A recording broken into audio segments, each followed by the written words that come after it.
Oke, sudah bisa dilihat ya.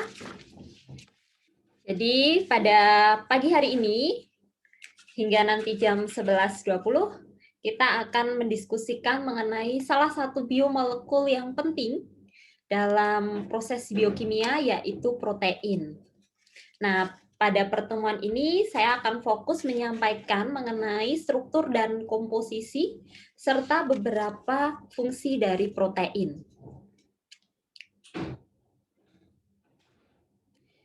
Nah, berikut adalah outline materi apa saja yang akan kita bahas pada pagi hari ini.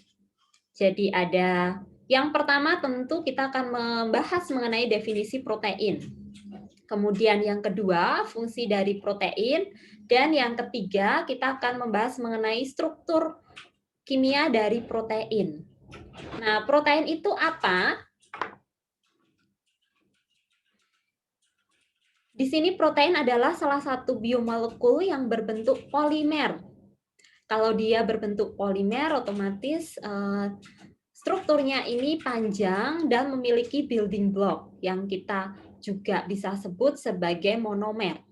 Nah, monomernya ini adalah asam amino. Jadi, penyusun dasar dari protein ini adalah asam amino.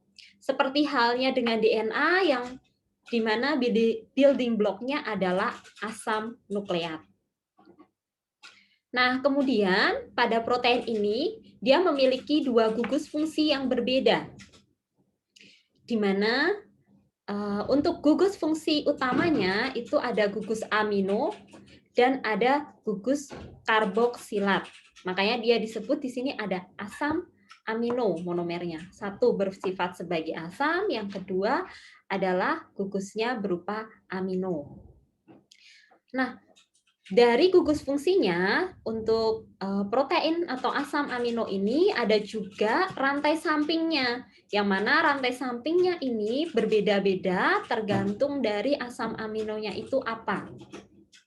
Nah, dari gugus fungsi tersebut, maka di sini kita bisa nanti memperkirakan fungsi dari protein itu sebagai apa. Karena fungsi protein di sini dia bisa sebagai protein struktural ataupun sebagai protein fungsional. Nanti kita akan bahas di slide selanjutnya. Nah, kemudian yang terakhir di sini karena dia merupakan bentuk polimer dan di sini protein itu sebagai biomolekul di dalam tubuh dia tidak bisa berdiri sendiri. Nah, kemarin kita sudah beberapa saat belajar di karbohidrat, kita lihat bahwa karbohidrat pun di sana menyusun membran sel yang mana dia membutuhkan protein di sana untuk bisa terikat. Nah, makanya di sini protein pun dia merupakan suatu bentuk kompleks gabungan nantinya untuk menyusun biomolekul yang lain. Nah, dari struktur protein tersebut nanti juga akan kita bisa menentukan rigiditasnya atau kekakuannya ataupun dia bersifat fleksibel.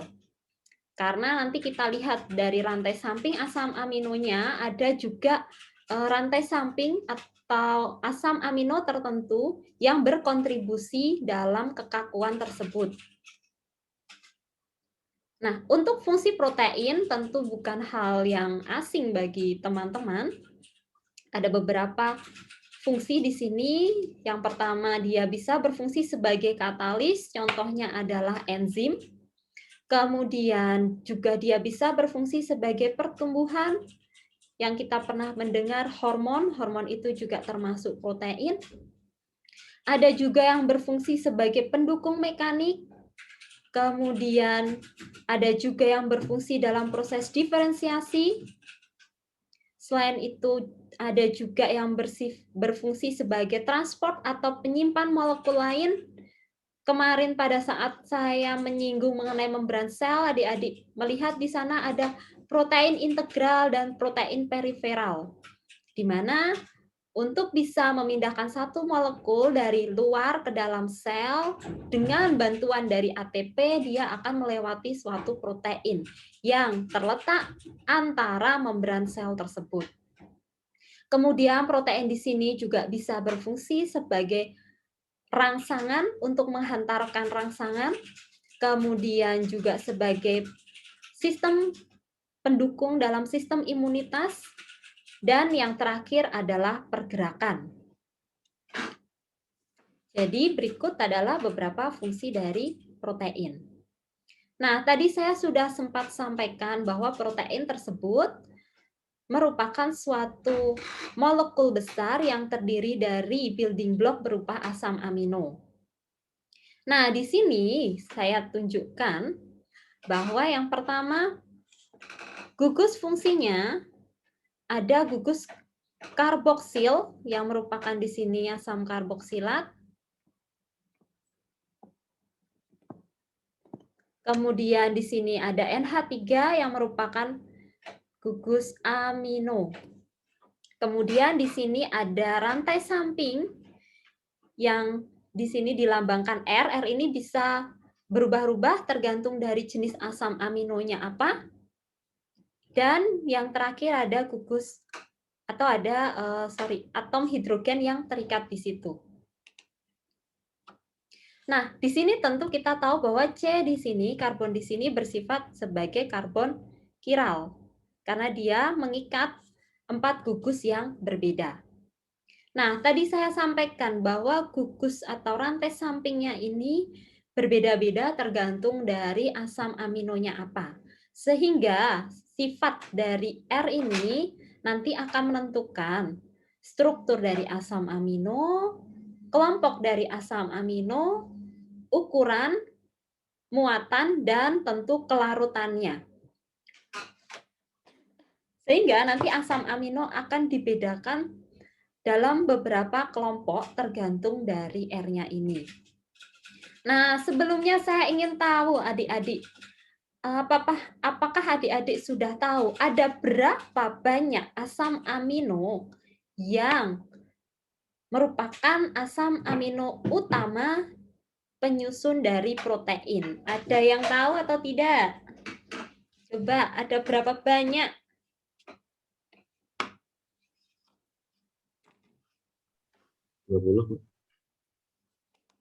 Siapa tadi yang menjawab? Timothy. Berapa Timothy? Ada 20 ya, Bu? Ya, 20. Benar sekali. Jadi ada 20 asam amino utama yang menyusun protein. Nah, karena tadi dia memiliki 2 jenis gugus fungsi utamanya, ada gugus karboksilat dan ada gugus amino, sehingga di sini kita lihat bersama-sama, gugus karboksilat itu dia bisa mengalami protonasi. Deprotonasi, yaitu pelepasan H+ dari gugus fungsi tersebut. Begitu juga dengan NH3+ ini. Sehingga deprotonasi pertama yang melepas dari hanya terlepas dari gugus karboksilnya, dia akan memberikan satu molekul yang mengandung ion positif dan mengandung ion negatif. Yang kita sebut di sini sebagai Zwinter ionic form. Jadi bentuk Zwinter ionik dari asam amino. Nah, proses deprotonasi ini bisa berlanjut karena masih ada gugus yang mengandung H+ di sini dan bermuatan positif, sehingga dia akan melepas H+ dari gugus aminonya.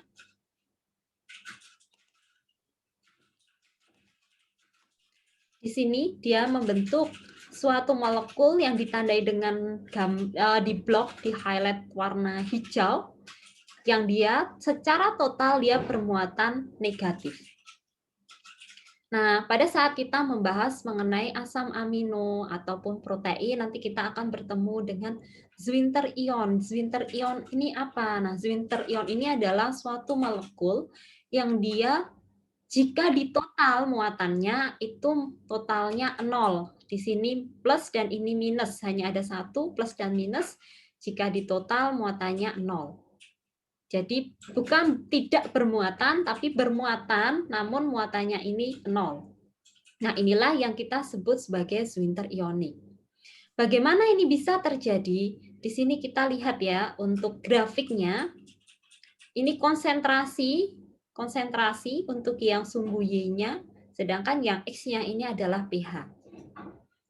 pH dari kiri ke kanan ini naik, artinya dia semakin basah. Awal mulanya untuk yang pink ini, yang dia bermuatan positif, ini ada pada pH rendah, jadi pada pH asam. Kemudian dengan adanya peningkatan pH, maka konsentrasi molekul yang berwarna pink ini dia akan turun. Pada saat dia turun, artinya apa? Artinya proses deprotonasi berjalan, maka yang warnanya biru ini akan naik. Sehingga dia akan bertemu di satu titik di sini, di mana ini merupakan titik kesetimbangan. Artinya jumlah yang terdeprotonasi dan jumlah yang dia bermuatan positif ini setimbang, sama.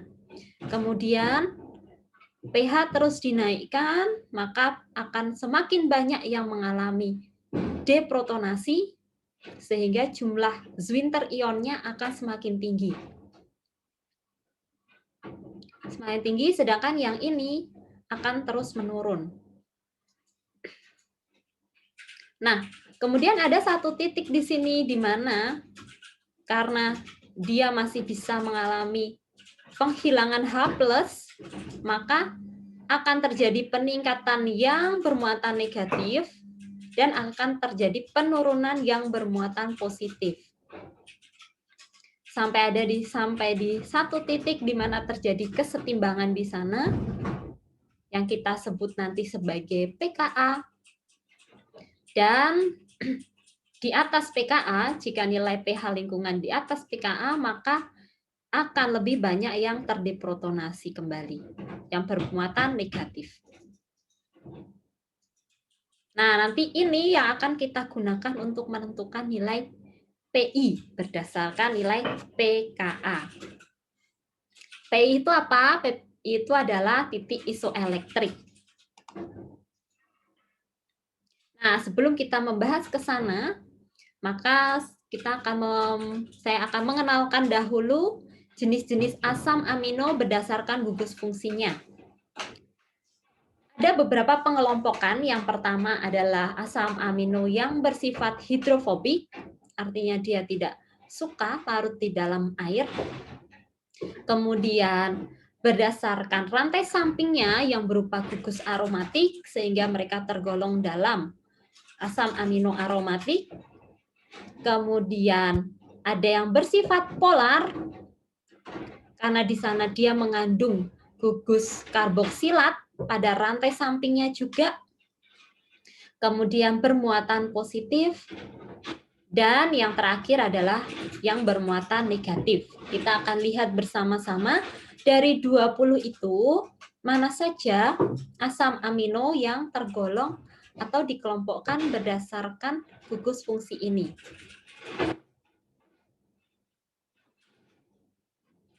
Nah, ini adalah 20 asam amino, ada alanin, arginin, nanti bisa dibaca sendiri. Sampai ada juga asam glutamat, di mana ada glutamin dan asam glutamat, ada asparagin atau asam aspartat. Dan jika kita sebut atau kita singkat, maka singkatan dari alanin itu bisa ditulis sebagai ALA, lisin sebagai LYS. Kemudian ada glutamin dan glutamic acid, kalau glutamin GLN, kalau glutamic acid yaitu GLU. Kemudian di sini jika dia disingkat dalam huruf, ada satu huruf aja, alfabet A, R, N, dan seterusnya. Jadi jika misal, karena protein itu panjang, biasanya akan disingkat berdasarkan one letter abbreviation ini. Dia tersusun dari asam amino apa saja. Oke, untuk kelompok yang pertama yaitu kelompok nonpolar dan dia mengandung gugus R alifati. Ada 7 di sini, glisin yang merupakan asam amino yang paling sederhana. Kenapa? Karena di sini dia hanya mengandung rantai sampingnya berupa hidrogen. Kemudian di sini ada 2 gugus fungsi, ada gugus amino dan gugus karboksil. Kemudian ada alanin, prolin, valin, leusin, isoleusin, dan metionin. Dari sini kita bisa lihat bersama-sama kenapa dia bersifat nonpolar. Karena di sini dia mengandung rantai karbon yang banyak. Sehingga kita lihat kemarin pada saat di pertemuan kedua bahwa semakin banyak rantai karbonnya, maka sifat nonpolarnya itu akan semakin tinggi. Nah, di sini pada masing-masing rantai samping ini berkontribusi pada sifat yang akan dihasilkan dari asam amino tersebut. Untuk yang berwarna merah, yang saya lingkarin warna merah, di sini asam amino tersebut itu akan menstabilkan struktur protein. Cara menstabilkannya bagaimana? Melalui interaksi hidrofobik. Karena dia nonpolar, maka sifat hidrofobiknya akan lebih tinggi. Sedangkan untuk yang saya beri warna ungu, karena ini prolin dan kita lihat strukturnya adalah rantai siklik, sehingga prolin ini berkontribusi pada sifat kekakuan dari protein tersebut. Jadi fleksibilitasnya akan menurun. Konformasinya akan menjadi lebih kaku. Sedangkan untuk glisin karena dia sederhana, dia memberikan fleksibilitas yang sama. Kemudian untuk yang metionin di sini, karena di sini juga ada gugus S-nya yang kemungkinan bisa berinteraksi membentuk ikatan dengan rantai yang atau gugus amino yang lain, sehingga dia di sini tidak memberikan kekakuan, tapi juga sifat hidrofobiknya ini tidak terlalu tinggi.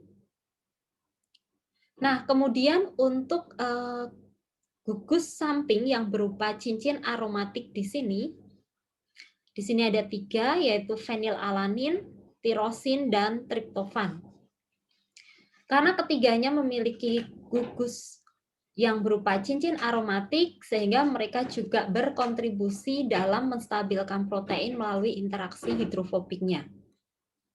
Namun, untuk tirosin, di mana dia pada rantai sampingnya, pada cincin bensennya ini mengikat gugus hidroksi, di mana gugus hidroksi ini bisa berkontribusi dalam ikatan hidrogen dengan asam amino atau polipeptida yang lain.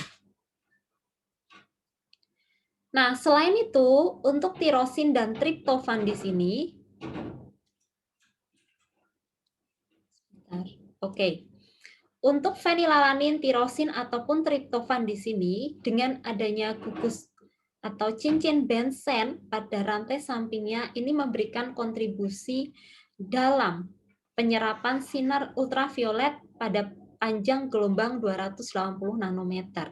Sehingga pada saat adik-adik belajar mengenai isolasi DNA, kemudian adik-adik ingin mengetahui kemurniannya, di mana DNA memberikan serapan tertinggi pada 260 nanometer. Namun pada saat mengisolasi DNA tersebut tentu ada ketidakmurnian, impurity di sana yang disebabkan oleh adanya kontaminasi dari protein, sehingga kita juga mengecek bagaimana serapannya di 280 ini. Nah, inilah asam-asam amino yang berkontribusi di 280 nanometer, khususnya untuk triptofan dan tirosin. Fenilalanin memberikan serapan pada panjang gelombang tersebut, namun di sini tidak terlalu besar. Yang memberikan kontribusi lebih tinggi yaitu tirosin dan triptofan. Sehingga untuk protein yang mengandung banyak tirosin dan triptofan, maka serapan pada 280 ini akan besar. Nah, bisa dilihat di gambar yang sebelah kanan bawah di sini bahwa ada serapan untuk tirosin di 2860 dan triptofan di 2860. Nah, di sini mungkin adik-adik belum belajar mengenai spektrometer UV vis. Nah, besok pada saat praktikum, adik-adik akan melihat bersama-sama di video bagaimana alat spektrofotometer ini dan nanti cara kerjanya itu seperti apa, sehingga adik-adik akan mendapatkan bayangan. Mungkin saya bisa ceritakan sekilas bahwa menggunakan spektrofotometer UV vis ini adalah suatu alat di mana kita mengatur komponen ini akan menyerap pada panjang gelombang berapa. Nah, kemudian dari serapannya itu kita sebut sebagai nilai absorbansi.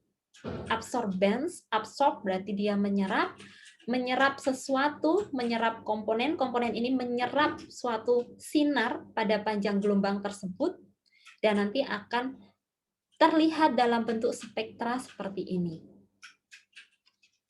Nanti besok pada saat praktikum akan lebih jelas lagi ya. Nah, kemudian kelompok yang lain yaitu polar dan gugus rantai sampingnya ini tidak bermuatan.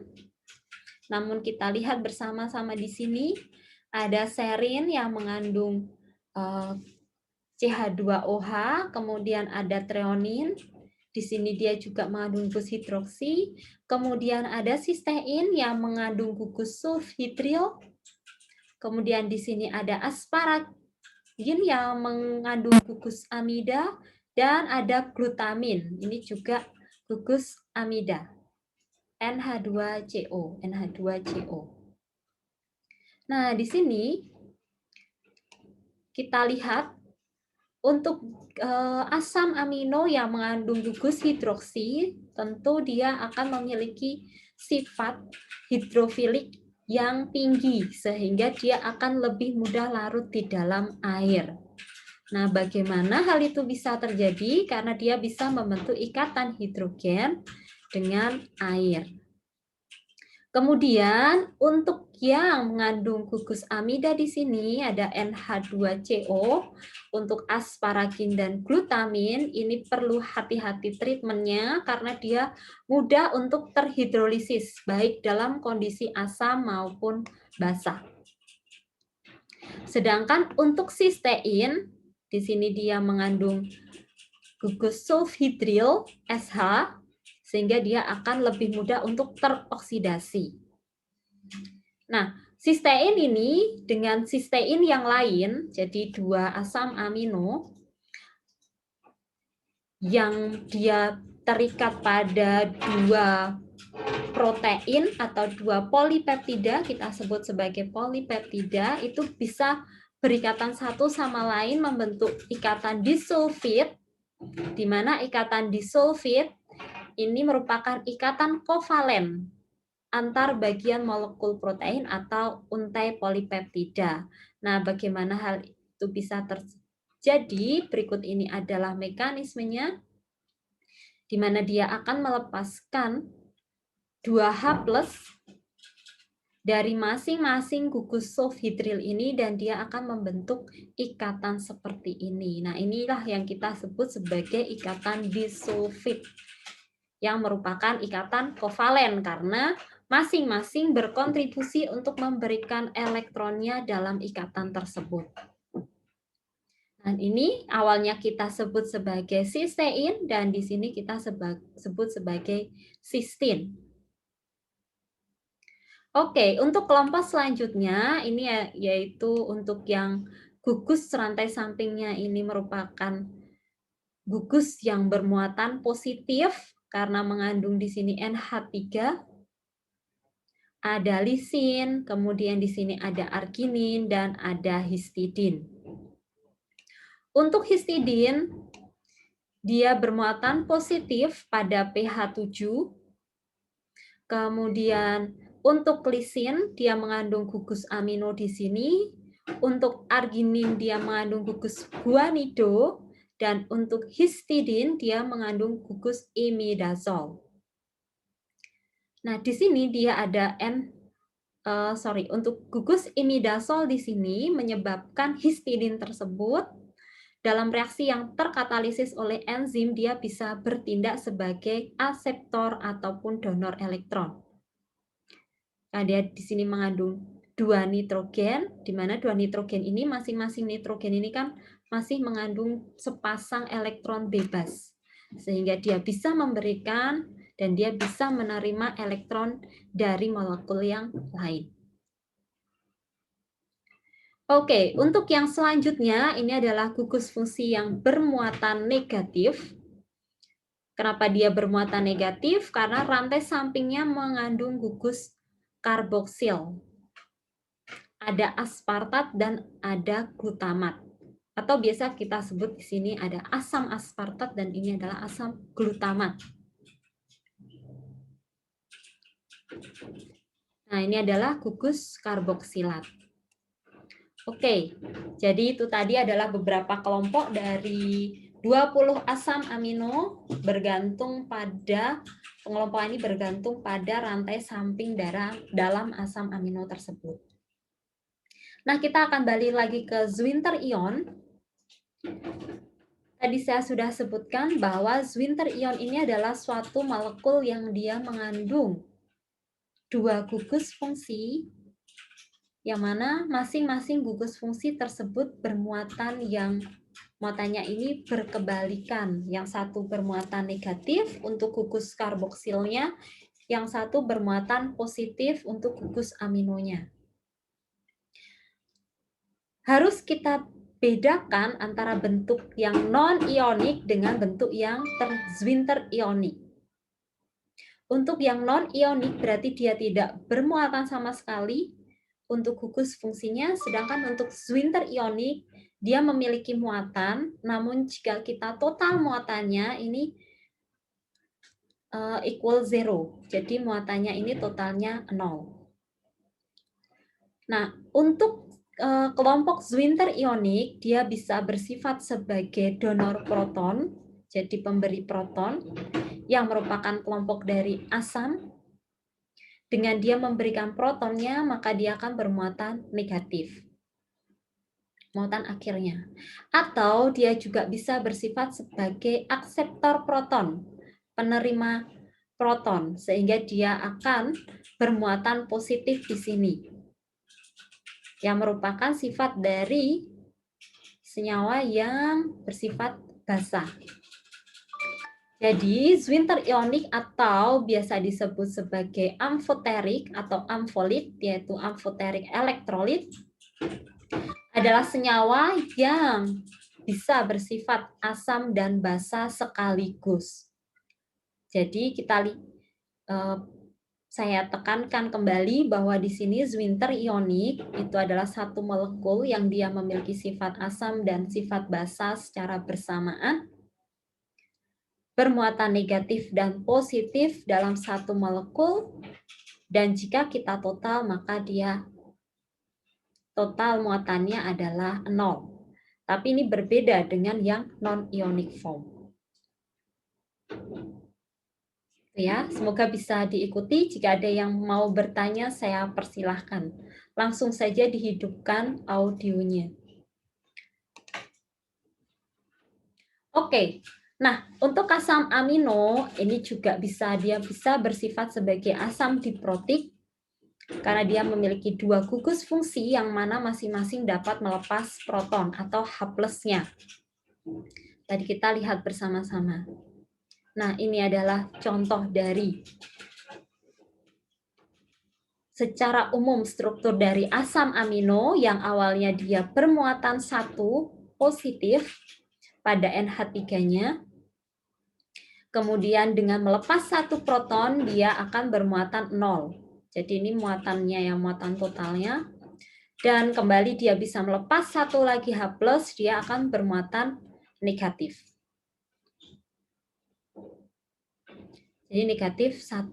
ini NH3, COOH, H plus dari COH lepas menjadi COO minus, plus dan minus di total menjadi 0, kemudian NH3 ini melepas H plus lagi, sehingga dia totalnya menjadi minus 1.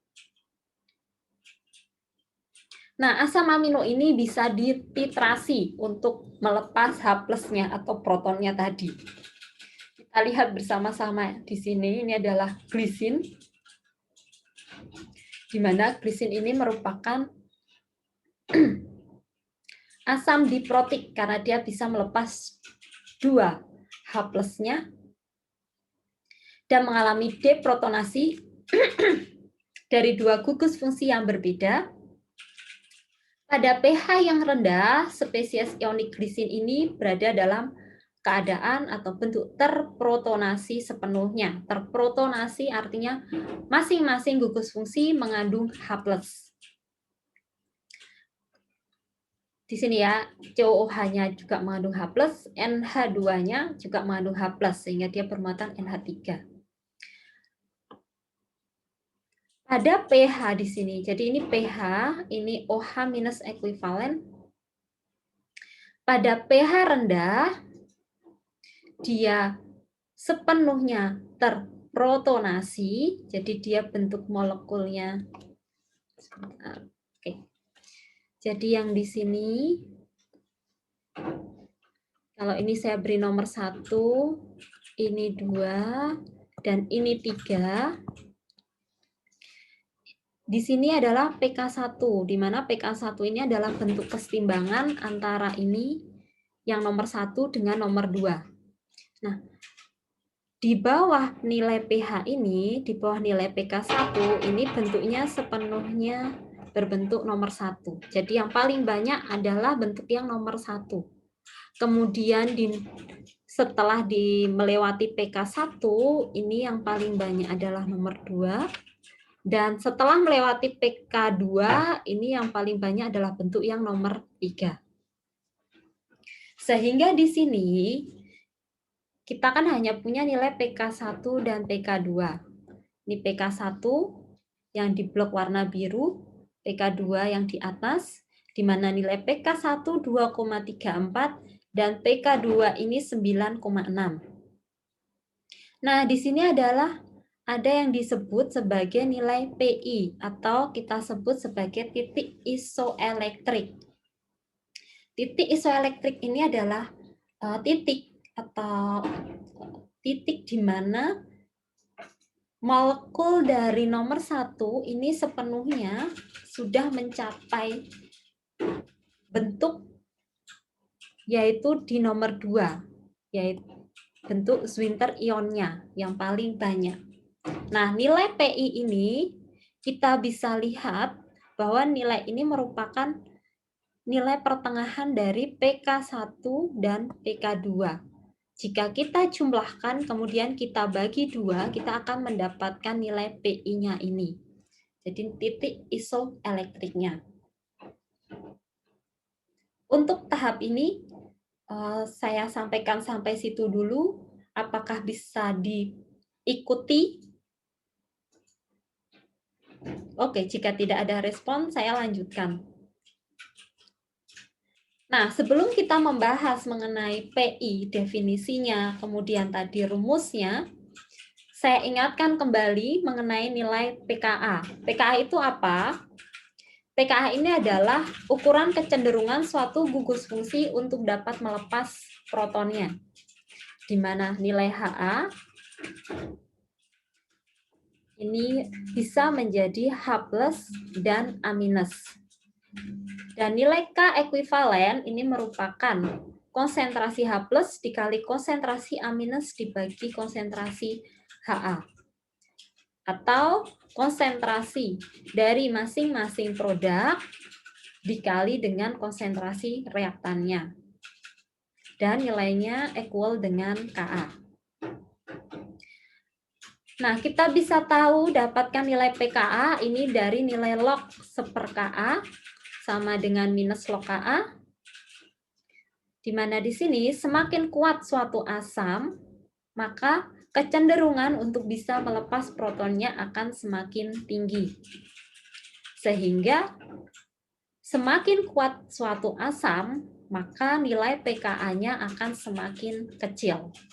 Prinsipnya sama dengan pH. Semakin asam suatu molekul itu, maka pH-nya ini juga akan semakin rendah. Nah, bagaimana pengaruh lingkungan pada pKa tersebut? Yang paling atas ini adalah contoh dari asam asetat dan metilamin. Sedangkan yang bawah ini adalah contoh dari asam amino. Kita bisa lihat untuk asam asetat, di mana asam asetat ini mengandung gugus COOH yang bisa melepas H+, dan dia akan menghasilkan CH3COO-. Dan nilai pKa-nya ini berkisar pada 4,8. Sedangkan untuk metilamin, di mana dia bersifat basa karena mengandung gugus amino, dan gugus aminonya ini bermuatan positif, kemudian dia akan melepas H+-nya dan dia akan menjadi molekul yang tidak bermuatan. Di sini nilai pKa-nya tinggi, yaitu berkisar di 10,6. Nah, kalau kita lihat dari satu asam aminoglisin yang mengandung 2 gugus tersebut, tentu proses deprotonasi pertama terjadi pada gugus karboksilatnya, melepas H+, dan menghasilkan molekul COO-.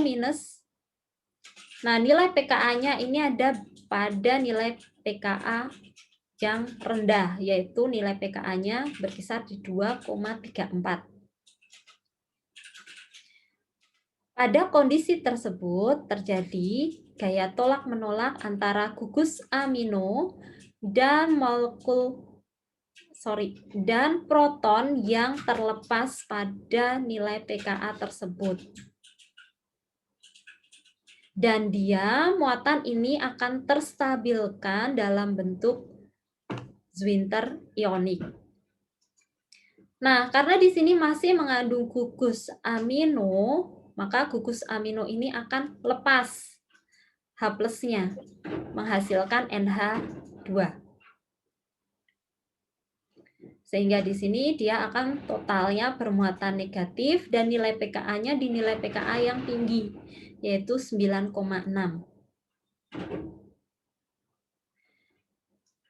Atom oksigen pada gugus karboksil ini itu karena memiliki sifat elektronegatif yang tinggi, begitu juga dengan NH2 di sini, maka dia akan mengalami tolak-menolak. Nah, gaya tolak-menolak ini menurunkan nilai pKa-nya, sehingga di sini pKa-nya berada di 9,6. Jadi ini adalah pengaruh lingkungan pada nilai pKa-nya. Kemudian ini adalah nilai pKa pada gugus dan asam amino. Jadi jika dia memiliki gugus karboksilat, untuk asam amino, asam aspartat, dan asam glutamat, maka nilai pKa-nya ini di 4,1.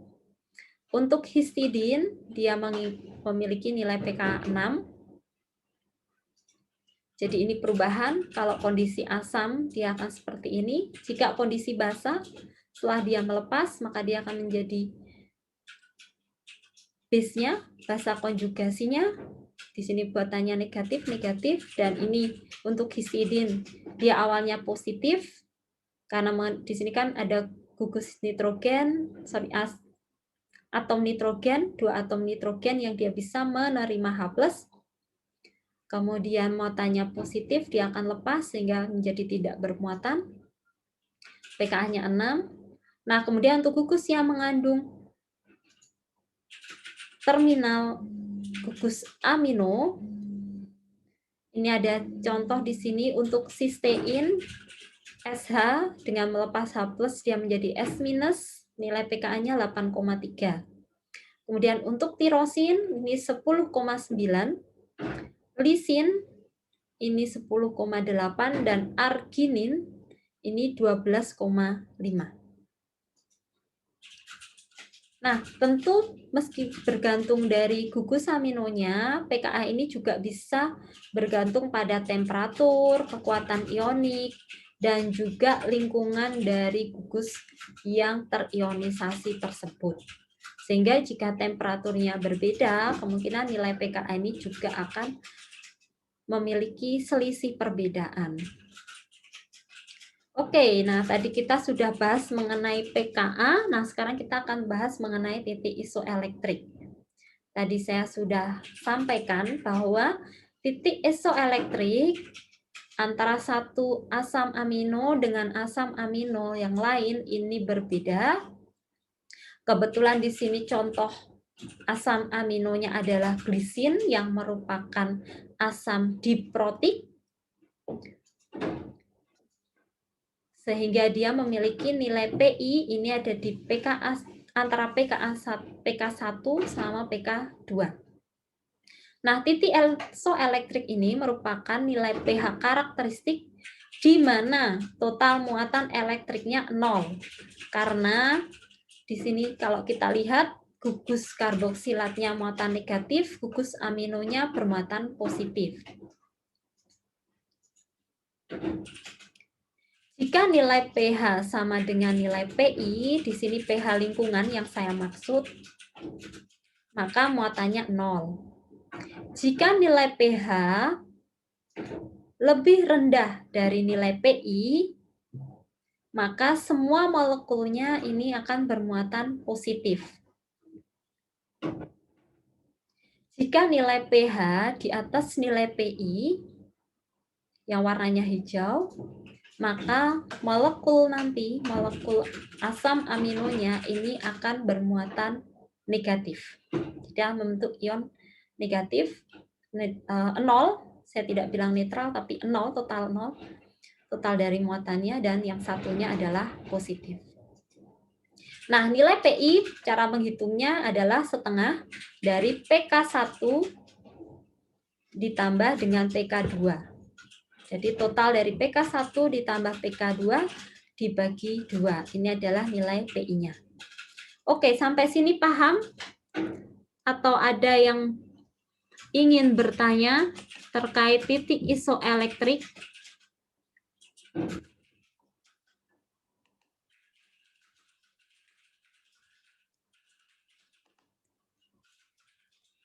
Belum ada? Oke, nah ini adalah asam amino. Bagaimana dengan asam amino yang memiliki gugus R bermuatan? Tadi kan kalau glisin dia tidak bermuatan ya, karena ini C, rantai sampingnya adalah hidrogen. Nah, bagaimana dengan yang bermuatan? Untuk glutamat dan histidin, di mana glutamat dia mengandung COO- pada gugus karboksilatnya, sedangkan histidin dia memiliki gugus imidazol yang bermuatan positif. Nah, ini coba kalian kerjakan. Berapa nilai PI dari asam glutamat? Cara menghitungnya bagaimana? Kemudian nanti kita akan masuk ke histidin. Coba dikerjakan. Jika ada yang sudah mendapatkan, bisa langsung di audionya dihidupkan, kemudian coba ditunjukkan bagaimana cara memperolehnya. Butuh berapa menit?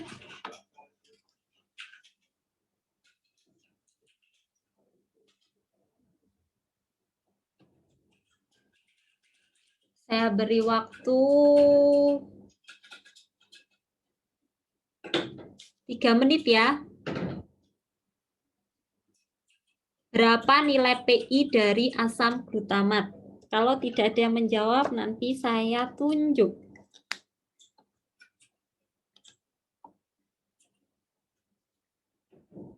5,37. Cara mengerjakannya bagaimana?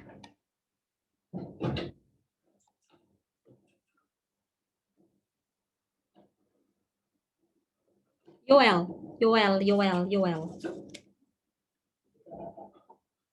Gimana Yoel?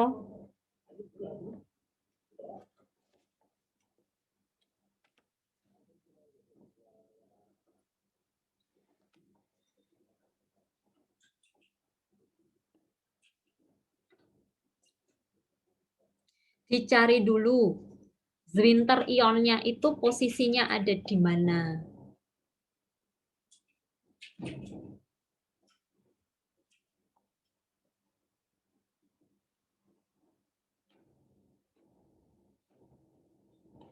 Angela 5,93. Saya ingin tahu cara mengerjakannya bagaimana. Jadi kalau kalian menjawab, ditunjukkan Bu cara mengerjakannya bagaimana.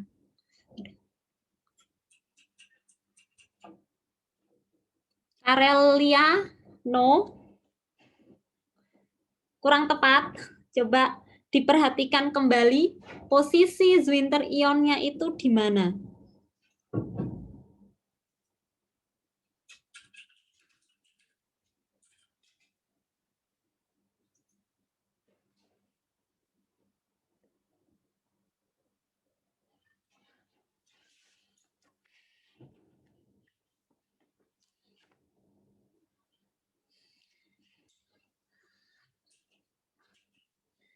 Karena itu ada 3 titik ya.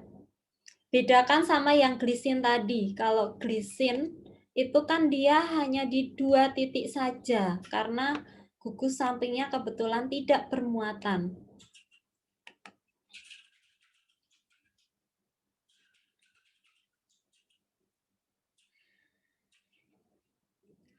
Gimana cara ngerjainnya, Yoel? Jangan angkanya saja.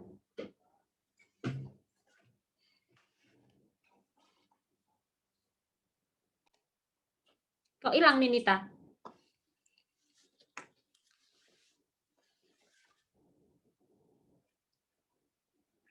Oke, jadi jawabannya adalah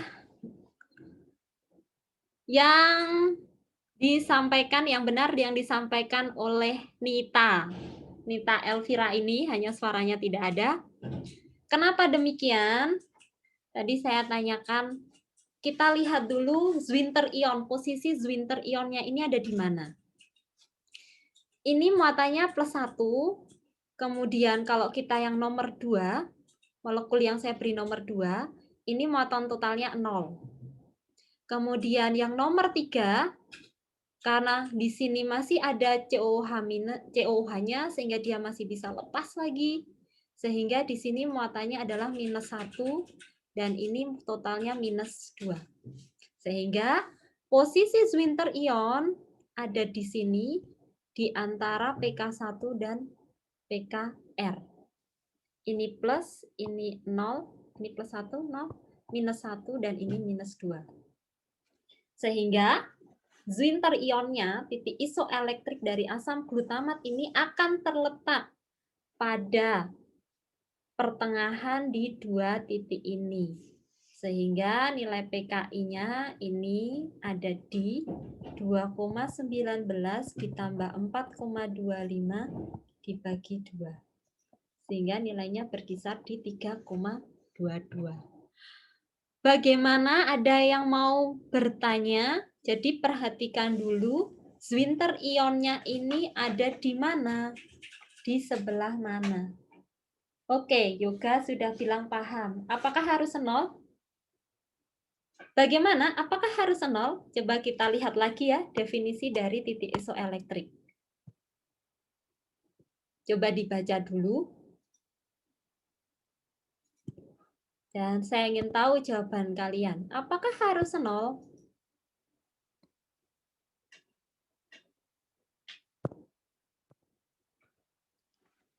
Titik isoelektrik adalah nilai pH karakteristik di mana total muatan elektriknya sama dengan 0.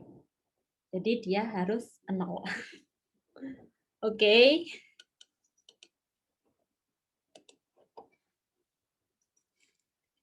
Pada saat di praktikum, nanti kita bisa melihat titik isoelektrik itu pada saat asam amino ini, larutan asam amino ini banyak membentuk endapan.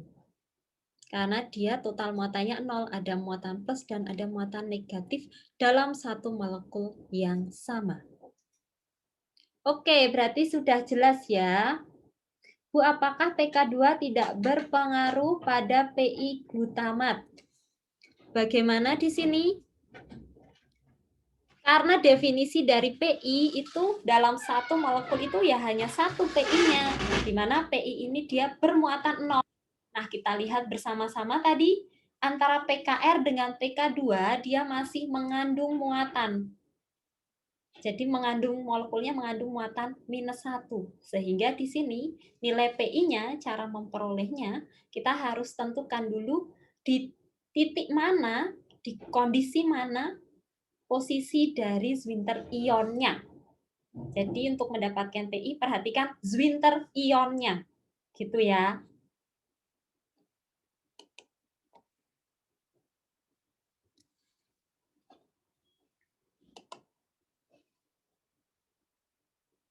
Oke, gak apa-apa Miranda. Baik, coba sekarang kerjakan yang histidin. Histidin ini nilainya berapa?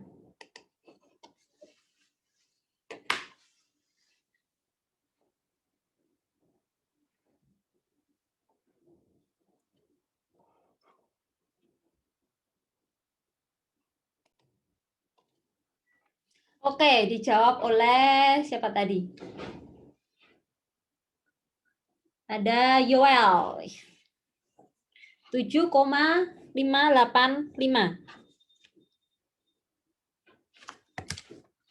Gimana nggak dapetinnya Yoel?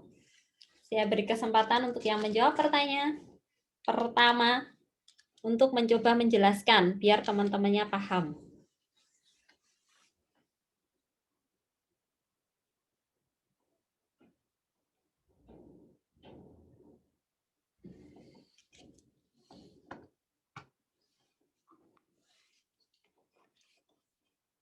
Gimana nih Yoel, suaranya hilang?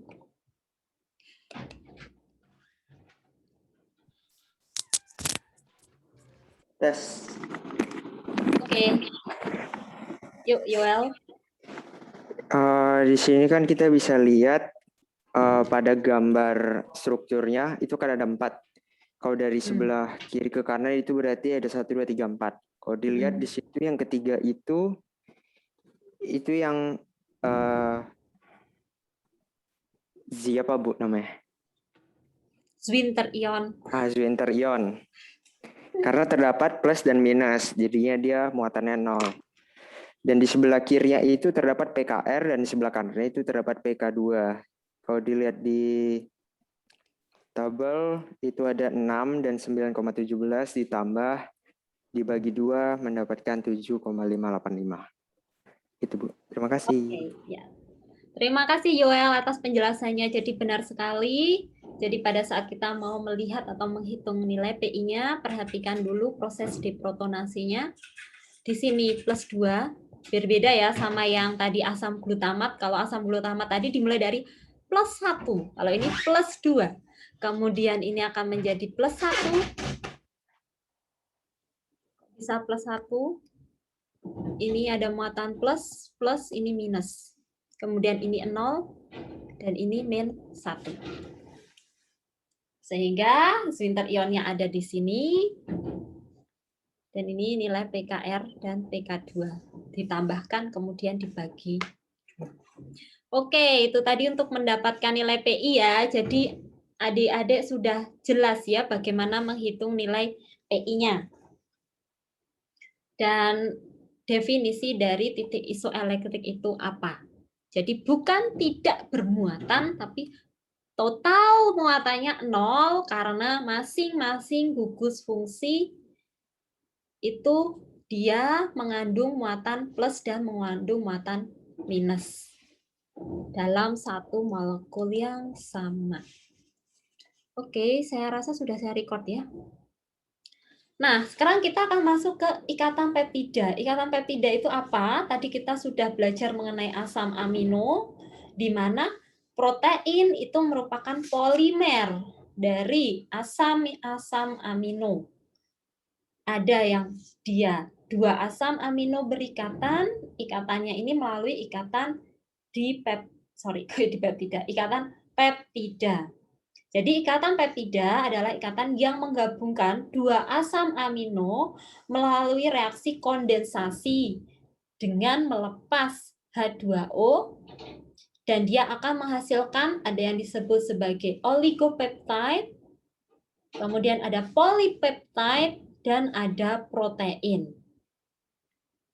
Nah, berikut ini adalah reaksinya. Tadi kita lihat, ini asam amino pertama mengandung gugus karboksilat, kemudian ini ada gugus amino, ini ada gugus amino, dan ini ada gugus karboksil. Nah, terjadi reaksi kondensasi antara gugus karboksilat dengan gugus amino, kemudian dia akan melepas H2O, menghasilkan ikatan peptida. Nah, ikatan peptida itu adalah ini, terbentuk antara gugus karboksil dengan gugus amino, yang dia menggabungkan dua asam amino. Nah, pada saat kita belajar atau membaca artikel, kita akan menemukan N-terminal dan C-terminal. N-terminal itu di sini, karena gugus awalnya adalah asam amino, jadi terminal N. Dan ini adalah terminal C, karena diakhiri dengan gugus karboksil.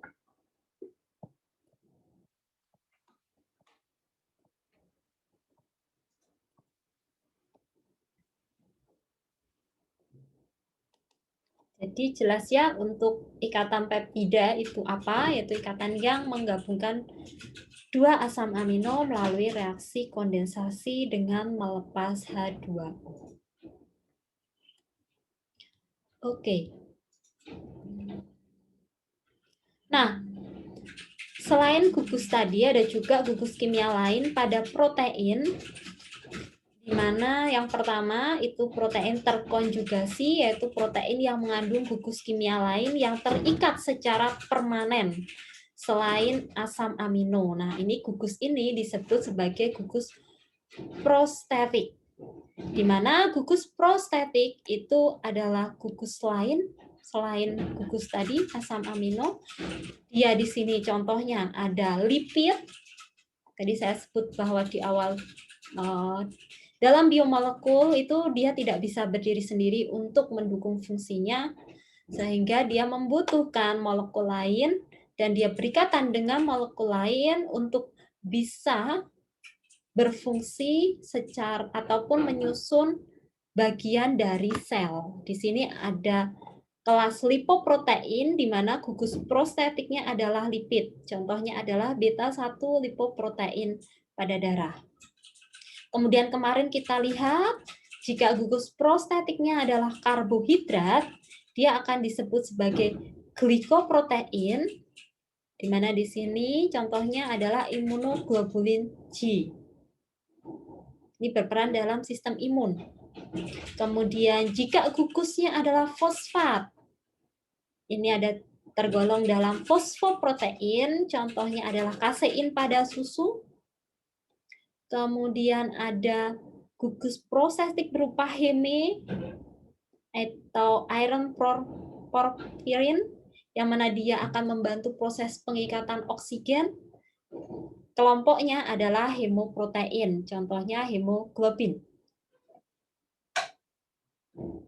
Kemudian ada flavin nukleotida, yaitu kelasnya flavoprotein. Kemudian ada juga di sini metaloprotein, yaitu protein-protein yang berikatan dengan logam untuk bisa mengaktifkan fungsi dari protein tersebut. Biasanya ini berlaku untuk enzim. Jadi ada besi, ada zinc, ada kalsium, molibdenum, dan ada koper. Contoh protein-proteinnya ada di sini. Ferritin, alkohol dehidrogenase, kalmodulin, dinitrogenase, dan plastosiamin. Jadi di sini yang ingin saya tunjukkan bahwa selain tadi asam amino, selain rantai sampingnya, ternyata jika dia sudah berbentuk polipeptida yang harus memberikan fungsi baik sebagai fungsi struktural maupun fungsional, baik sebagai enzim ataupun penyusun dari sel, maka dia harus atau biasanya berikatan dengan molekul lain yang kita sebut di sini sebagai gugus prostetik untuk bisa mengaktifkan fungsi tersebut.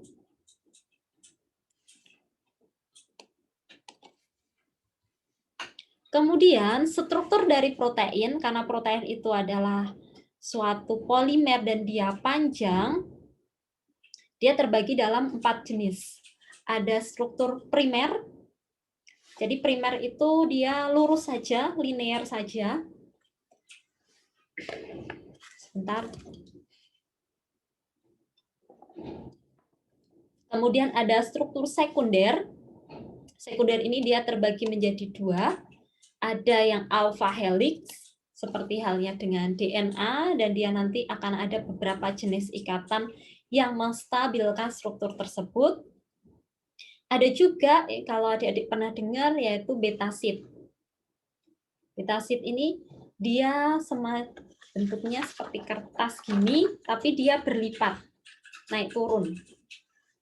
Kemudian ada struktur tersier, di mana struktur tersier ini yang akan mulai menunjukkan fungsi dari protein tersebut.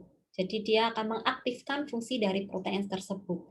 Untuk yang primer sampai sekunder ini dia belum bisa memberikan fungsi, tapi untuk tersier dia sudah memberikan fungsi. Sedangkan untuk struktur kuarterner di sini itu ada 2 protein. Dia bisa protein yang sama, juga bisa protein yang berbeda, namun dia saling berikatan untuk bisa memberikan fungsi biologisnya.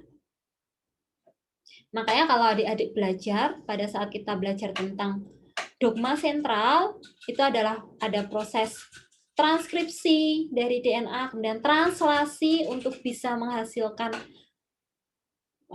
peptida, kemudian setelah itu baru post-translation modification.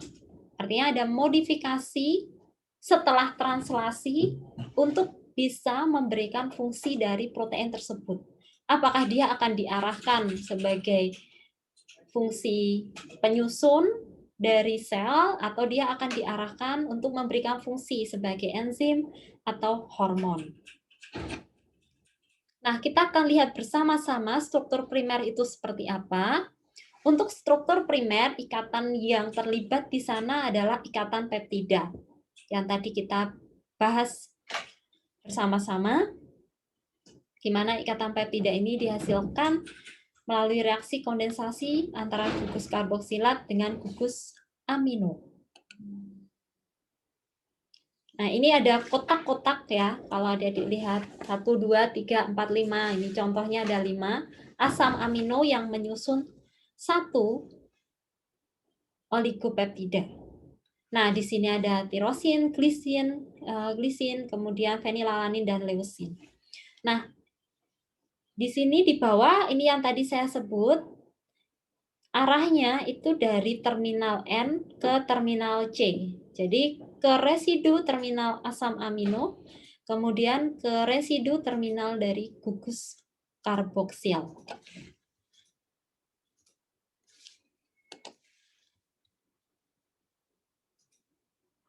Tadi saya sudah sampaikan bahwa ikatan yang terlibat adalah ikatan peptida, kemudian dia memiliki rantai utama atau backbone, yang mana dia kayak akan ikatan hidrogen karena memiliki di situ ada N yang mengikat H, kemudian ada atom oksigen di sini yang dia masih mengandung 2 pasang elektron bebas.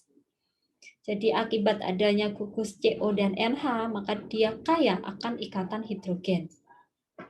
Dan satuan berat dari protein ini adalah Dalton, di mana 1 Dalton itu equal dengan 1 unit massa atomik atau gram per mol.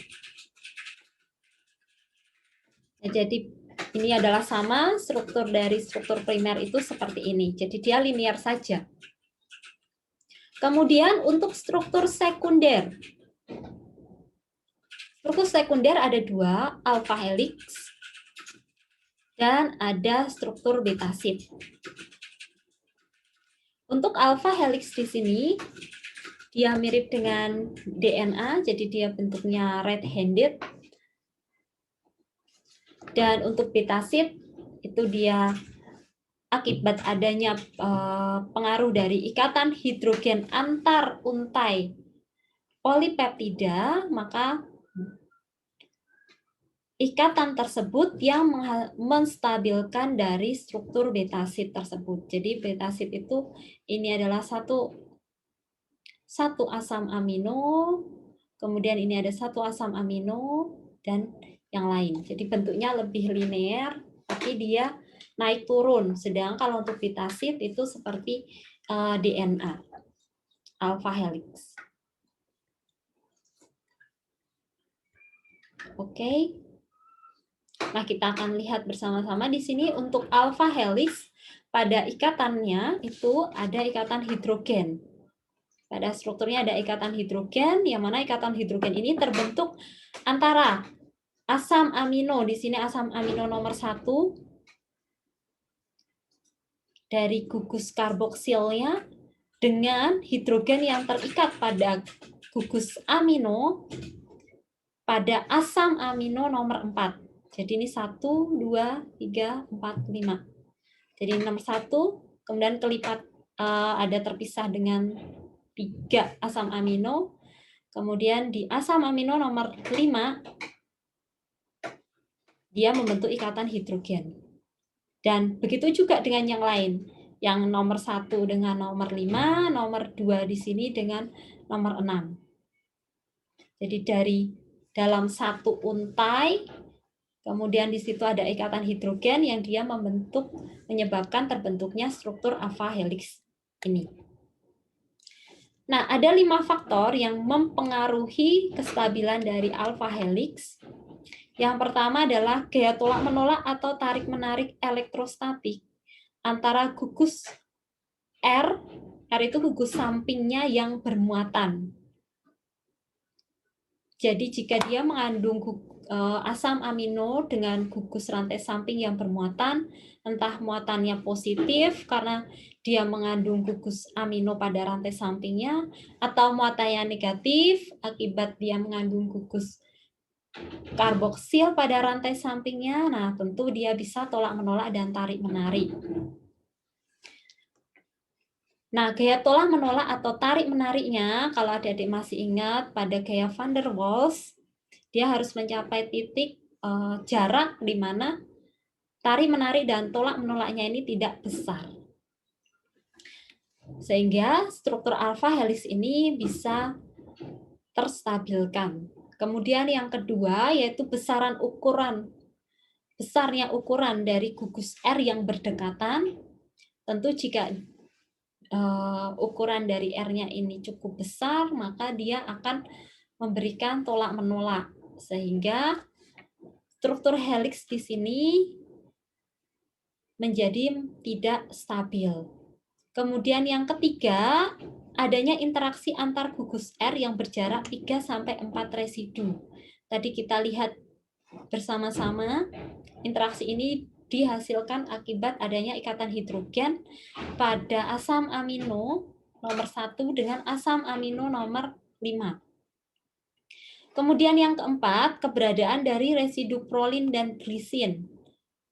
Tadi ini dibahas di awal, di mana prolin karena dia mengandung gugus alifatik pada rantai sampingnya yang berbentuk siklik, jadi gugus sampingnya ini berbentuk siklik, sehingga dia menyebabkan terjadinya kekakuan dari struktur protein tersebut.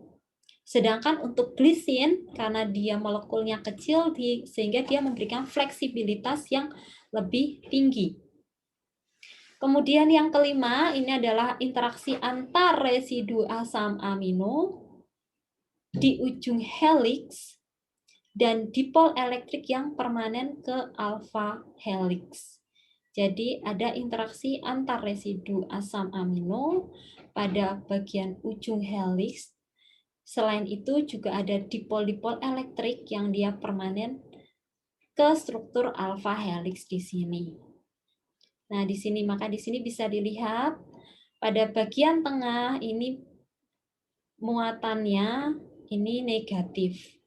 Dan kemudian di sini ini adalah gugus karboksil yang merupakan terminal dan dia memberikan dipol negatif, dan ini untuk asam aminonya ini adalah dipol positif.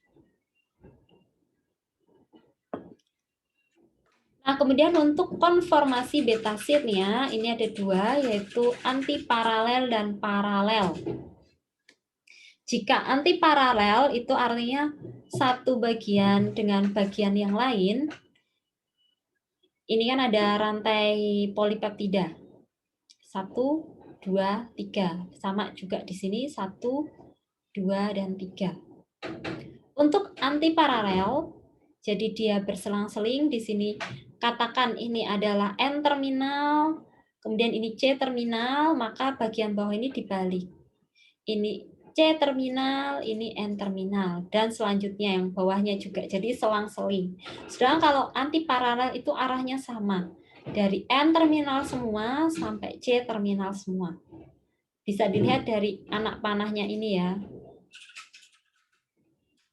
Sehingga sebenarnya kalau dari sisi samping itu bentuknya secara keseluruhan ini sama. Namun dari posisi ikatan hidrogennya ini menjadi berbeda. Ada pergeseran ya. Kalau yang di sini dalam satu bagian ini katakan ini adalah gugus N-nya. Yang biru ini N, kemudian yang putih ini adalah H, sehingga yang merah ini adalah O, yang ini adalah C. Nah, ikatan hidrogen terbentuk adalah antara gugus karboksil dengan gugus amino di sini. Jadi gugus amino yang terikat pada ikatan peptida ya. Jadi ini adalah N, H, dan ini adalah CO. Nah, ini ada ikatan hidrogen yang terbentuk. Untuk antiparalel seperti ini. Sedangkan untuk paralel dia di sini seperti harus miring gitu loh. Karena posisinya ini kan sama. Ini semua NH, NH, NH, sedangkan sampingnya nih yang baru CO, CO, CO. Sehingga kalau untuk yang betasid yang paralel ini seperti beraturan, sedangkan untuk yang antiparalel ini selang-seling. Nah, kemudian kita akan masuk ke struktur tersier, di mana struktur tersier ini adalah selain melibatkan ikatan hidrogen, kemudian ikatan peptida, dan dia di sini sudah tergabung antara ada betasid, ada juga alpha helix di sana dalam satu rantai polipeptida. Ini contohnya adalah hemoglobin. Di sini ada gugus hemenya dan ada atom ironnya, Fe-nya, yang terikat pada gugus heme tersebut. Nah, gugus heme ini terletak di dalam dan dia dikelilingi di sini ada protein yang warnanya merah ataupun warnanya biru. Kalau yang merah di sini dan baik warna merah ataupun biru di sini ada struktur alpha helixnya, dan di bagian luar di sini adalah bagian dari betasidnya. Ini adalah mioglobin, yaitu protein penyimpan oksigen dalam otot, terdiri atas 153 asam amino. Bagian dalamnya ini terdiri atas residu non-polar, yaitu ada leusin, valin, metionin, dan fenilalanin. Kemudian bagian polar yang di dalam ini adalah dua residu histidin, di mana dua residu histidin ini berperan dalam mengikat Fe dan oksigen. Sedangkan bagian luarnya ini terdiri dari bagian polar maupun non-polar. Oke, jadi kita lihat di sini struktur tersier, jadi satu polipeptida yang dia melipat dirinya untuk bisa mengaktifkan fungsi dari protein tersebut, yaitu di sini mioglobin. Kemudian di sini ada struktur yang terakhir, yaitu struktur quaternaire, di mana struktur quaternaire ini adalah penataan ruang subunit protein dan sifat interaksinya. Jadi interaksi antara dua protein. Kita lihat bersama-sama di sini, ini adalah protein Chrobacteriophage alpha, yaitu merupakan suatu dimer. Dimer ini artinya terdiri dari dua monomer protein dari dua subunit yang identik sama. Ini ada alpha helix di sini. Jadi baik yang merah, pink ataupun yang kuning ini adalah subunit polipeptida yang memiliki struktur yang sama. Jadi asam aminonya juga sama yang menyusun. Kemudian bentuk struktur baik primer, sekunder maupun tersiernya itu mirip.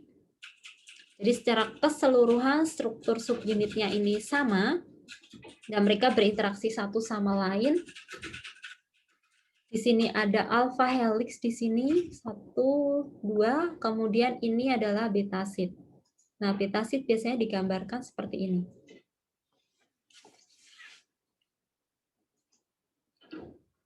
Oke, jadi tadi adalah struktur, ada 4 jenis struktur dari protein, primer, sekunder, tersier, maupun quaternaire.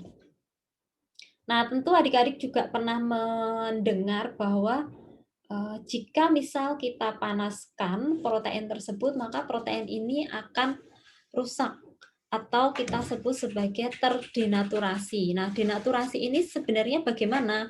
Apakah ikatan peptidanya ini pecah sehingga dia membentuk asam amino, atau proses denaturasi ini seperti apa? Nah, di sini saya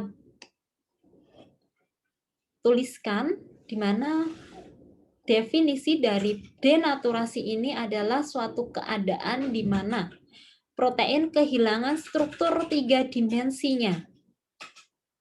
Jadi struktur 3 dimensinya tadi hilang, yang menyebabkan fungsi biologis dari protein tersebut juga hilang. Disebabkan oleh apa? Yang pertama bisa disebabkan oleh pemanasan, di mana pemanasan ini akan merusak ikatan hidrogen. Kita lihat bersama-sama bahwa ikatan hidrogen, meskipun dia menyusun di sana struktur helix dari asam amino tersebut, namun struktur hidrogen ini kan termasuk ikatan hidrogen ini termasuk ikatan yang lemah, sehingga dia akan mudah hilang pada saat dipanaskan. Kemudian juga yang kedua pH, di mana pH ini menyebabkan adanya gangguan muatan pada protein tersebut. Kita lihat bahwa asam amino, building block dari protein itu mengandung ada yang bermuatan positif ataupun negatif, baik pada gugus utamanya, gugus fungsi utamanya, ataupun gugus fungsi di rantai sampingnya. Sehingga dengan adanya perubahan pH, tentu akan mengganggu muatan yang ada pada protein tersebut, yang menyebabkan adanya gaya tolak-menolak elektrostatik ataupun kerusakan ikatan hidrogen. Kemudian, yang kedua ada pelarut organik seperti aseton ataupun alkohol. Kemudian zat terlarut lain seperti urea atau guanidin hidroklorid. Dan yang terakhir adalah deterjen. Nah, dari ketiga ini, baik pelarut organik ataupun zat terlarut urea ataupun guanidin hidroklorid dan deterjen, ini bisa menyebabkan terjadinya proses kerusakan struktur 3 dimensi dari protein dengan merusak interaksi hidrofobik. Interaksi hidrofobik pada protein tersebut, sehingga strukturnya juga rusak dan fungsinya juga menjadi hilang. Meskipun demikian, untuk denaturasi ada beberapa jenis protein yang dia bisa kembali lagi aktivitasnya pada saat kondisinya ini, misal jika dia dipanaskan, kemudian pada saat kondisi dingin, itu dia bisa kembali lagi ke bentuk semulanya, sehingga fungsinya ini menjadi kembali. Itu biasanya untuk protein-protein yang tahan terhadap panas. Jadi selama panas itu dia hilang strukturnya, namun nanti pada saat kondisinya sudah stabil lagi, sudah dingin dan pada temperatur yang temperatur khusus, itu maka protein tersebut strukturnya akan kembali lagi.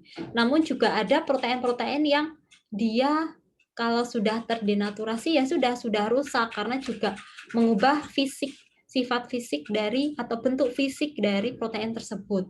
Contohnya seperti albumin pada putih telur.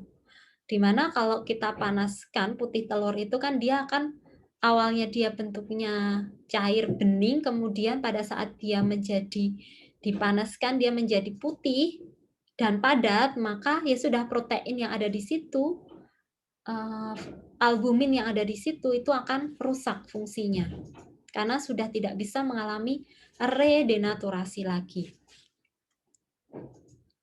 Nah, tadi saya sudah sebutkan bahwa meskipun protein tersebut rusak struktur 3 dimensinya, dia bisa kembali lagi melalui proses renaturasi, yaitu suatu keadaan kembalinya struktur awal protein, sehingga aktivitas biologisnya ini pun kembali.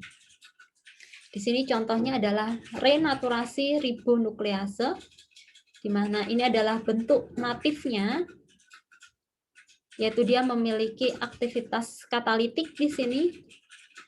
Dan di sini ada ikatan, jadi yang warnanya kuning-kuning ini adalah ikatan disulfida yang menyebabkan struktur 3 dimensi dari ribonuklease ini. Pada saat ditambah urea atau merkaptoetanol, urea atau merkaptoetanol ini menyebabkan terjadinya reduksi dari ikatan disulfida sehingga ikatan disulfida ini lepas. Jadi awalnya ikatan kovalen, disulfid, kemudian ada urea atau merkaptoetanol, ikatannya menjadi pecah karena mengalami proses reduksi. Sehingga dia kembali ke bentuk sulfitril. Yaitu di mana kita tahu ya bahwa asam amino yang memiliki sulfitril ini adalah sistein. Dari bentuk folded terlipat menjadi unfolded. Jadi lipatannya lepas. Sehingga struktur fungsi biologisnya, karena perubahan struktur, fungsi biologisnya ini juga menjadi berubah. Akibatnya enzim ini menjadi tidak aktif.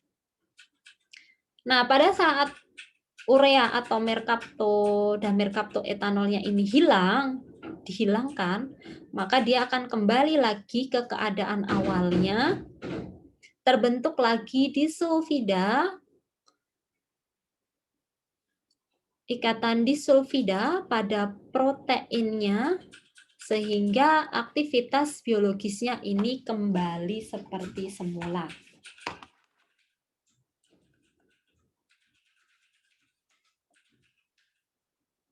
Jadi inilah proses renaturasi pada beberapa protein yang dia bisa kembali lagi ke bentuk semulanya setelah dia mengalami denaturasi. Jadi denaturasi itu bukan berarti dia terpecah, asam aminonya itu terpecah satu sama lain, namun denaturasi ini merusak ikatan-ikatan seperti ikatan hidrogen, kemudian juga ikatan tadi disulfid, kemudian mungkin juga interaksi elektrostatik yang ada pada protein tersebut sehingga struktur 3 dimensinya ini menjadi rusak dan strukturnya tentu menjadi berubah sehingga fungsi biologisnya ini menjadi hilang. Oke, sampai di sini untuk materi mengenai protein. Apakah ada yang ingin ditanyakan? Jadi tadi kita sudah belajar mengenai definisi dari protein itu apa, hingga proses denaturasi ataupun renaturasi yang terjadi pada protein. Belum ada?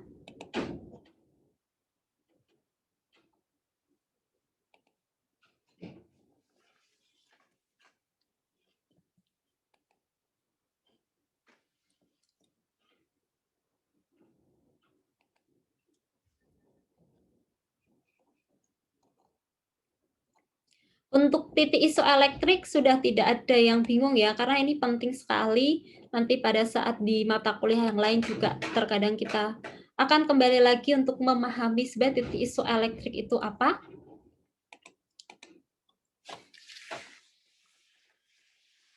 Kalau tidak ada, maka saya akan bertanya.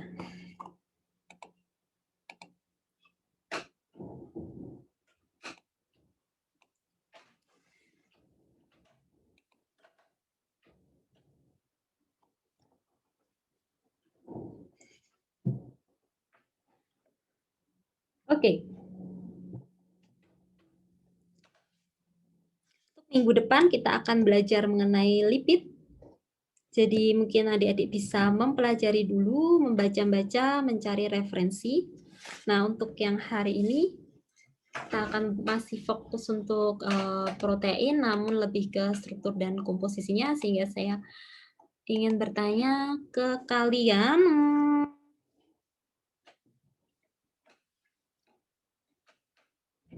Charlene Maitale, apakah ada di sini?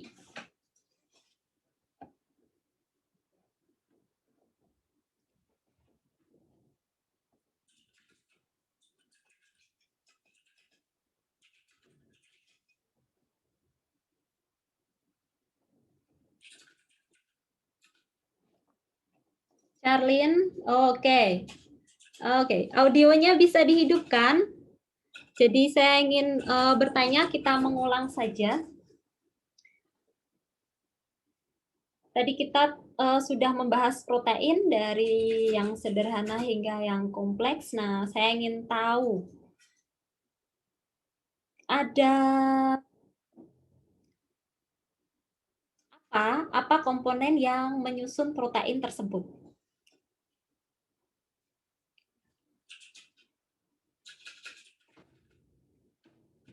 Oke, nggak apa-apa, Charlene. Kamu bisa ketik. Apa komponen utama penyusun dari protein?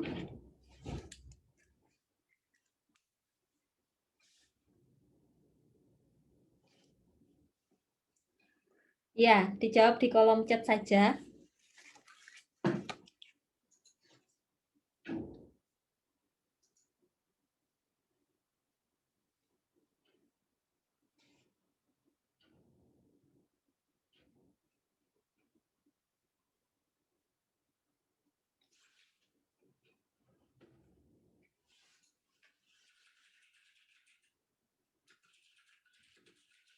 Gimana, Charlene? Kok belum ada jawaban? Apa komponen penyusun utama dari protein?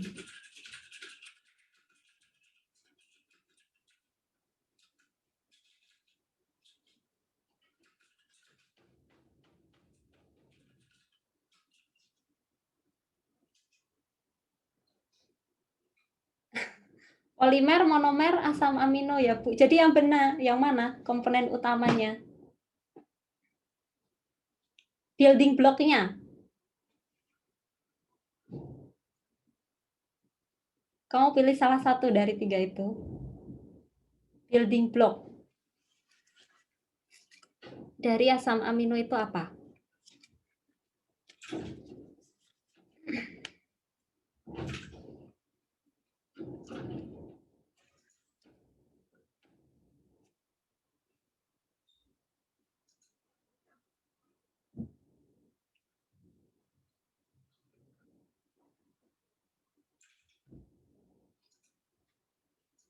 Dari tadi soal bising input tempat saya. Ya, oke.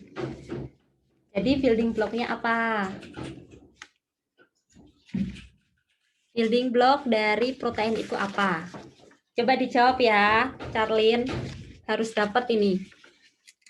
Oke, kemudian yang lain, ini saya ingin bertanya. Jika kita punya beberapa asam amino dalam satu larutan, jadi anggap ini di dalam satu gelas ini, itu ada beberapa jenis asam amino. Nah, saya ingin bertanya, bagaimana kita bisa memisahkan satu asam amino dengan asam amino yang lain dalam gelas ini?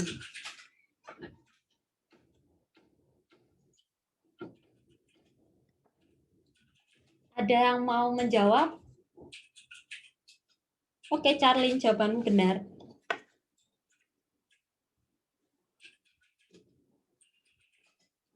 Ada yang mau menjawab bagaimana caranya kita memisahkan satu asam amino dengan asam amino yang lain?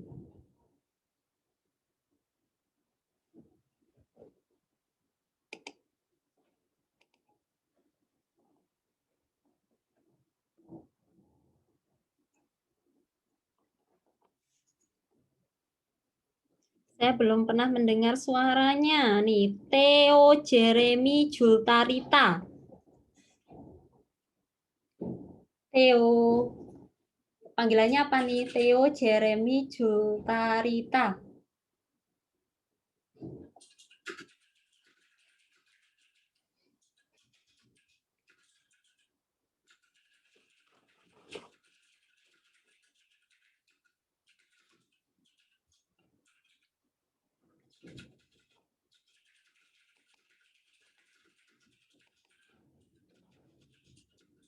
Kok nggak ada? Ini kalau nggak ada suaranya dan nggak merespon, saya anggap tidak hadir loh. Baik. Muhammad Kemal.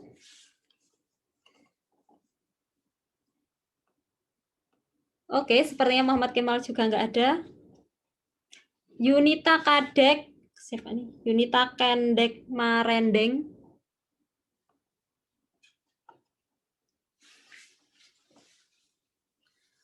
Yunita Kendek Marendeng. Gimana nih, ada suaranya? Yunita, oke. Nggak bisa open voice ya? Open mic, open voice. Gimana, Dek? Bagaimana memisahkan satu asam amino dengan asam amino yang lain?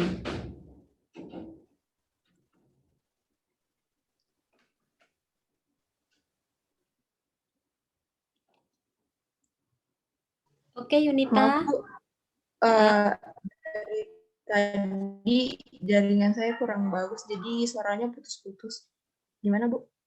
Gimana caranya memisahkan satu asam amino dengan asam amino yang lain?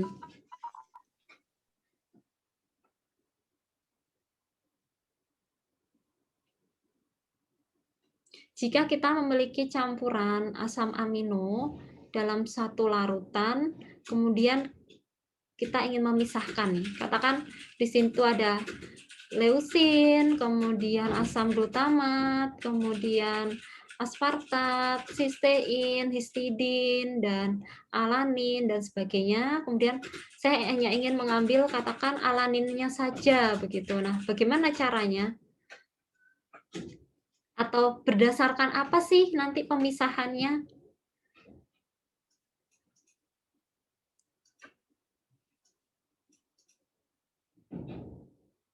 Gimana, Yunita?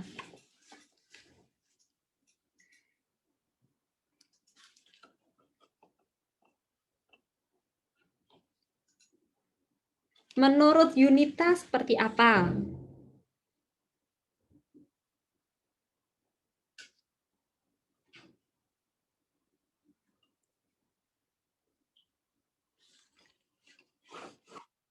Pakai metode ya, Bu. Kamu bisa menjawab apapun sih. Nanti kita bisa lihat bersama-sama. Bagaimana? Yunita masih berpikir?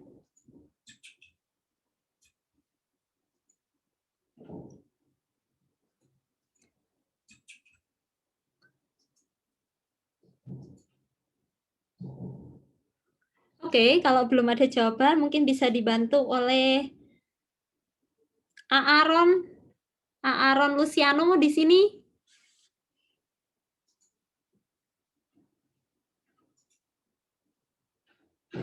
Kalau ada teman yang lain yang mau menjawab, boleh loh. Gimana? Jawabannya apa? Jika kita punya satu larutan asam amino, banyak banget asam aminonya, bervariasi. Nah, nanti saya akan memisahkan mereka itu berdasarkan apa sih? Berdasarkan apa ya, biar mereka bisa terpisah?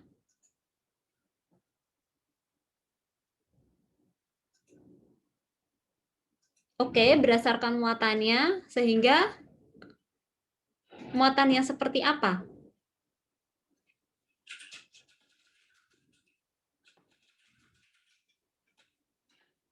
Positif, negatif, oke.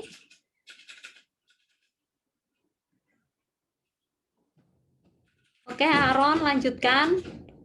Positif, negatif yang seperti apa?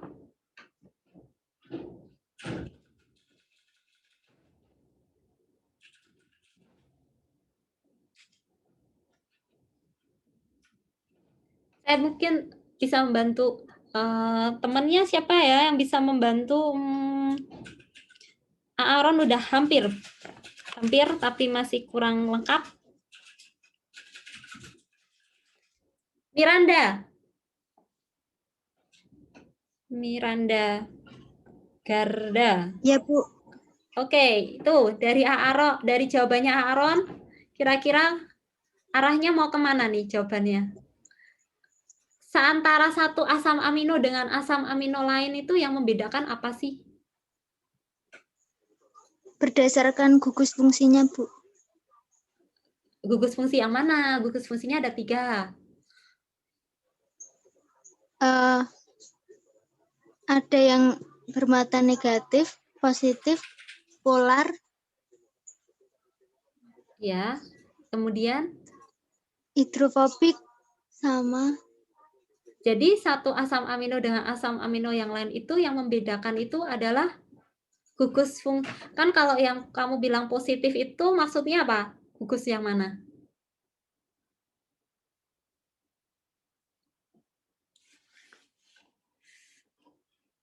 Yang positif itu yang mana?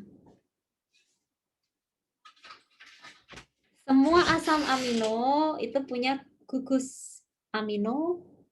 Semua asam amino punya gugus karboksilat. Tapi dia yang membedakan satu dengan yang lainnya ada di bagian rantai sampingnya. Sehingga tadi kita bisa lihat bersama-sama ada glutamat dari yang glisin. Kita beri saja contoh glisin yang merupakan golongan asam diprotik. Kemudian ada asam glutamat dan ada histidin yang ternyata proses deprotonasinya ini berbeda. Nah, nilai titik-titik-titik itu membedakan antara glisin, asam glutamat, dan histidin itu berbeda. Nilai apa itu yang berbeda?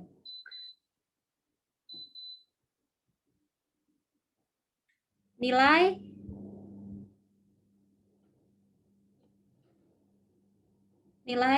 apa?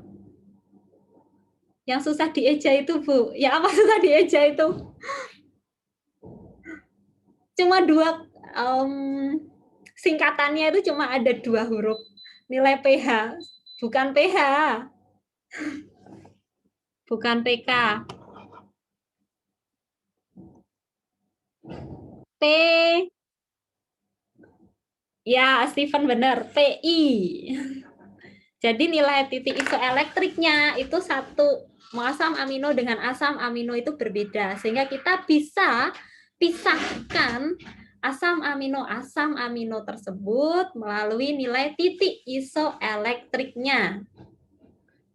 Gitu ya. Kalau tadi siapa? Yoga itu bukan Zweresion tapi Zwinter ionnya dari satu asam amino dan asam amino lain. Ya. Yang memberikan nanti nilai titik isoelektrik yang berbeda. Sehingga dari sifat itu kita akan bisa pisahkan asam amino berdasarkan titik isoelektriknya. Nah, pada titik isoelektrik tersebut, itu dia nanti asam amino tersebut akan membentuk endapan.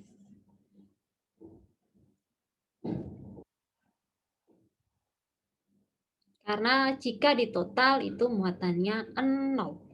Oke. Oke, sampai sini sudah tidak ada lagi yang mau bertanya. Dipelajari ya, nanti kira-kira minggu depan kalau ada kuis tentang protein, ya soalnya bisa seperti itu. Jadi saya tidak bertanya langsung, tapi kira-kira dari sifat-sifat yang tadi kita pelajari itu nanti pengaruhnya kemana begitu. Misal ke bagaimana kita bisa memisahkan senyawa itu dari satu hal ke hal yang lain. Gitu ya. Nah, tadi kita lihat bersama-sama kalau untuk glisin itu PI-nya 5,97. Tapi untuk glutamat tadi 3,22 dan untuk histidin itu nilainya berkisar di 7 sekian gitu ya. Sehingga nilai PI-nya berbeda-beda dan nanti kita bisa pisahkan berdasarkan nilai PI tersebut. Oke, mungkin itu dulu yang bisa saya sampaikan. Jika tidak ada pertanyaan, maka kita bisa tutup pertemuan hari ini. Dan nanti silakan teman-teman pelajari kembali materi yang kita diskusikan hari ini.